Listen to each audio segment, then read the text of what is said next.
സാന്ത്വനം രണ്ടാം ഭാഗത്തിൽ വരാൻ പോകുന്ന എപ്പിസോഡ് വിശേഷത്തിലേക്ക് ഏവർക്കും സ്വാഗതം. അങ്ങനെ അനുശ്രീയാണെങ്കിൽ കടയിൽ വന്ന് കപ്പലിൻ്റെ മുട്ടായി വാങ്ങിക്കുമ്പോൾ തന്നെ അലോകാണെങ്കിൽ അതിന് വേണ്ട വേറെ നല്ല കടയിൽ പോയി വാങ്ങിക്കാമെന്നൊക്കെ പറഞ്ഞിട്ട് ബാലനെ നന്നായിട്ട് അപമാനിക്കുന്നുണ്ട്. ഇത് കേൾക്കുമ്പോഴത്തേക്ക് എല്ലാവർക്കും വിഷമാവുന്നുണ്ട്. പക്ഷെ അനുശ്രീക്ക് അത് വേണമെന്നും പറഞ്ഞ് വാശി പിടിക്കുന്നുണ്ട്. അപ്പം ബാലൻ അത് കൊടുക്കത്തില്ലെന്നും പറയുന്നുണ്ട്. അപ്പം ദേവി ചോദിക്കുന്നുണ്ട്, അനുശ്രീ നീ ഇങ്ങോട്ട് വന്നത് വഴക്കുണ്ടാക്കാനോ പ്രശ്നം ഉണ്ടാക്കാനാണോ എന്ന് ചോദിക്കുന്നുണ്ട്. അപ്പം അലോകാണെങ്കിൽ പരമാവധി ബാലനെ എങ്ങനെയൊക്കെ അവമാനിക്കാവോ അതൊക്കെ അവമാനിക്കുന്നുണ്ട്. അനുശ്രീയുടെ മുമ്പിട്ടാണ് അവമാനിക്കുന്നത്. അനുശ്രീക്ക് നല്ല വിഷമം വരുന്നുണ്ട്. അന്നേരം ധർമ്മം പറയുന്നുണ്ട്, അലോക ഇത് ഇച്ചിരി കൂടുന്നുണ്ട്, നീ എന്തൊക്കെ ഈ കാണിക്കുന്നതെന്ന് അറിയാവോ എന്ന് ധർമ്മം ചോദിക്കുന്നുണ്ട്. അപ്പോൾ അലോക പറയാണ്, ചെറിയച്ച തുടങ്ങിയിട്ടേ ഉള്ളൂ, ഇവളെ വിവാഹം കഴിച്ചതോടെ ഞാൻ ഇതൊക്കെ തുടങ്ങിയിട്ടേ ഉള്ളൂ എന്ന് പറയാണ്. അലോകൻ്റെ പുതിയൊരു മുഖം കാണാം എന്നൊക്കെ പറയുന്നുണ്ട്. ഇത് കേൾക്കുമ്പോഴത്തേക്ക് ബാലന് നല്ല വിഷമം വരുന്നുണ്ട്. ബാലനാണെങ്കിൽ ഇങ്ങനെ സങ്കടത്തോടെയും അതുപോലെ ദേഷ്യത്തോടെയും അനുശ്രീയെയും അലോകിനെയും നോക്കുന്നുണ്ട്. നിനക്ക് എന്തെങ്കിലും വേണമെങ്കിൽ ഇതേപോലെ തല്ലിപ്പൊളി കടയിൽ കയറി വാങ്ങിക്കാതെ വേറെ നല്ല കടയിൽ നിന്ന് ഞാൻ വാങ്ങിച്ചു തരാം. അപ്പോൾ അനുശ്രീ ഇവിടുന്ന് തന്നെ മതി എന്നൊക്കെ നിർബന്ധം പിടിക്കുന്നെങ്കിലും അലോകാണെങ്കിൽ ഭയങ്കരമായിട്ട് ചൂടാവുന്ന അനുശ്രീയെ ഇങ്ങോട്ട് വാടി എന്നും പറഞ്ഞുകൊണ്ട് പിടിച്ച് വലിച്ചുകൊണ്ട് പോവുകയാണ്. അപ്പം ഇത് കാണുന്ന ദേവിക്കും അതേപോലെ എല്ലാവർക്കും ഭയങ്കര വിഷമാവുന്നുണ്ട്. അങ്ങനെ പിടിച്ച് വലിച്ചുകൊണ്ട് പോവുകയാണ്. അപ്പോൾ അലോക് പുറത്ത് വന്നിട്ട് ഭയങ്കരമായിട്ട് സന്തോഷത്തോടെ പറയുകയാണ്, എനിക്ക് എന്തായാലും അവിടുത്തെ കാര്യം അങ്ങ് ഇഷ്ടപ്പെട്ടു. നീ എന്തായാലും സ്വന്തമായിട്ട് താലി കെട്ടിയോണ്ട് നീ ഇപ്പം എൻ്റെ ഭാര്യ എല്ലാവരുടെയും മുന്നിൽ, അതുകൊണ്ട് എനിക്ക് നിന്നെ എന്ത് വേണമെങ്കിലും കാണിക്കാം, നിന്നോട് എന്ത് വേണമെങ്കിലും ചെയ്യാം എന്ന് പറയുകയാണ്.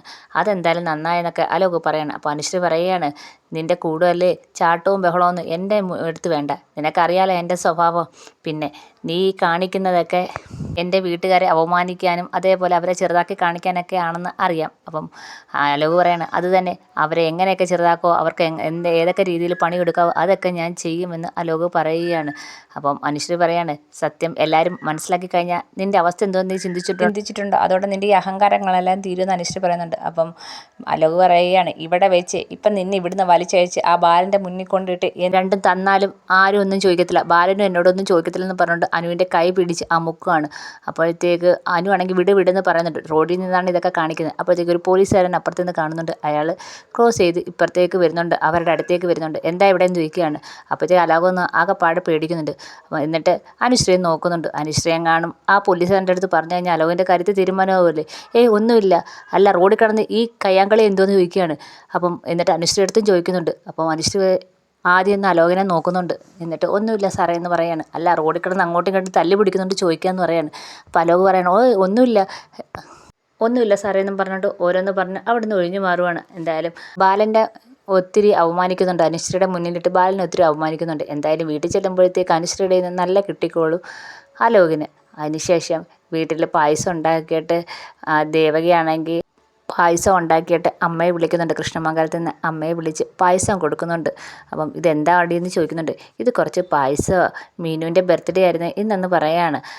മീനുവിൻ്റെ ബർത്ത്ഡേയോ, അതുകൊണ്ടാണോ നീ പായസം ഉണ്ടാക്കി തന്നതെന്ന് ചോദിക്കുകയാണ്. അതെ, ഇതേ അവൾക്ക് കൊടുക്കല്ലേ എന്ന് പറയാണ് അനുശ്രീക്ക്.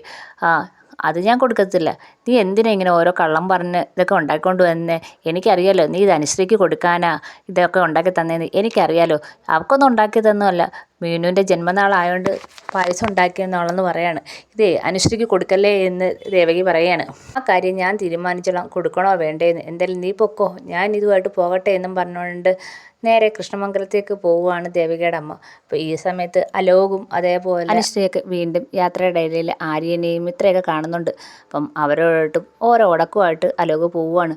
അവരുടെയൊക്കെ മുന്നിൽ വെച്ച് അനുശ്രീ ഭയങ്കരമായിട്ട് മര്യാദ പഠിപ്പിക്കാനൊക്കെ നോക്കുന്നുണ്ട്.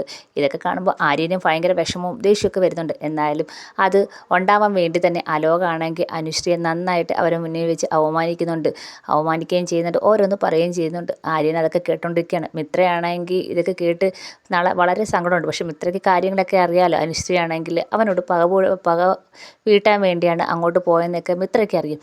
ആര്യനാണെങ്കിൽ ഇതൊന്നും അറിഞ്ഞുകൂടാത്തതുകൊണ്ട് നല്ല സങ്കടവും വരുന്നുണ്ട്. അലോക് അനുശ്രീ കഷ്ടപ്പെടുത്തുവാണെന്ന് ആര്യൻ വിചാരിക്കുന്നു. അങ്ങനെ അലോകാണെങ്കിൽ ആര്യൻ്റെ മുന്നിലും അനുശ്രീ ഒത്തിരി അവമാനിച്ചിട്ടാണ് വീട്ടിലേക്ക് വരുന്നത്. അലോക് ഭയങ്കര സന്തോഷത്തിലാണ്. ബാലനെയും അതേപോലെ ആര്യനെയും ഒക്കെ നന്നായിട്ട് അവമാനിക്കാൻ പറ്റിയല്ലോ, അതുപോലെ അനുശ്രീയെ അതുപോലെ അവരെ മുന്നിൽ ഇട്ട് അവമാനിക്കാൻ പറ്റിയല്ലോ, അതിൻ്റെയൊക്കെ ഒരു സന്തോഷമൊക്കെ ആയിട്ടാണ് അലോക് വീട്ടിലേക്ക് വരുന്നത്.